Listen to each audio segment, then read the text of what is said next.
প্ৰতি লিটাৰ পেট্ৰলৰ প্ৰকৃত দাম 65 টকা 42 পইচা। ৰাজ্য চৰকাৰে টেক্স লয় 18 টকা 80 পইচা। কেন্দ্ৰীয় চৰকাৰে টেক্স লয় 19 টকা 90 পইচা। চৰকাৰে 38 টকা 70 পইচা টেক্স লোৱাত 104 টকা 12 পইচা হৈছে পেট্ৰল। টেক্স ৰেহাই দিলে গ্ৰাহকে পেট্ৰল পাব 65 টকা 42 পইচাত। আজি সংবাদমেল সম্বোধন কৰি তথ্য দাঙি ধৰিলে ৰাইজৰ দলৰ সভাপতি তথা বিধায়ক অখিল গগৈয়ে। আপোনালোকে যদি চাই এই যে 104 টকাৰ 1 লিটাৰ পেট্ৰল তাত সেন্ট্ৰেল গভৰ্ণমেণ্টে 19 টকা 90 পইচা এক্সাইজ টেক্স লয়। গতিকে সেন্ট্ৰেল গভৰ্ণমেণ্টে এই মুহূৰ্তত ক্ৰাইচিছৰ সময়ত এই 20 টকাটো যদি কমাই দিয়ে, যদি কয় যে আমি এক্সাইজ ডিউটি নলওঁ এই সংকটকালীন সময়ত, তেতিয়া লগে লগে 1 লিটাৰ পেট্ৰলৰ দাম 20 টকা কমি যাব। তেতিয়াহ'লে 1 লিটাৰ পেট্ৰলৰ দাম 84 ৰুপিজ হ'ব।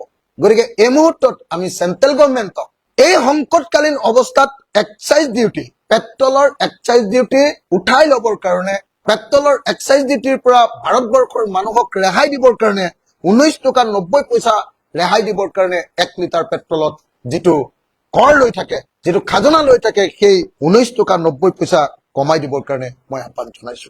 আনহাতে একেটা সময়তে ষ্টেট গভৰ্ণমেণ্টে ভেট লয় 18 টকা 80 পইচা। যি সময়ত চেন্ট্ৰেল গভৰ্ণমেণ্টে 1 লিটাৰ পেট্ৰলত আজিৰ দিনটোত 19 টকা 90 পইচা লয়, সেই সময়ত আমাৰ ষ্টেট গভৰ্ণমেণ্টে, হিমন্ত বিশ্ব শৰ্মা চৰকাৰে আমাৰ 1 লিটাৰ পেট্ৰল কিনোতে আমাৰ ৰাইজৰ পৰা লয় 18 টকা 80 পইচাকে। 18 টকা 80 পইচা যোগ 19 টকা 90 পইচা দুইটা লগালে আপোনাৰ 38 টকা 70 পইচা হয়। 38 টকা 70 পইচা এইটো বিয়োগ যদি কৰি দিওঁ আমি যদি চাওঁ যে দুইখন চৰকাৰে, ৰাজ্য চৰকাৰে লয় 18 টকা 80 পইচা ভেট বুলি কয় তাক 1 লিটাৰ পেট্ৰলত, চেন্ট্ৰেল গভৰ্ণমেণ্টে লয় 19 টকা 90 পইচা, দুইটা হলে 38 টকা 70 পইচা।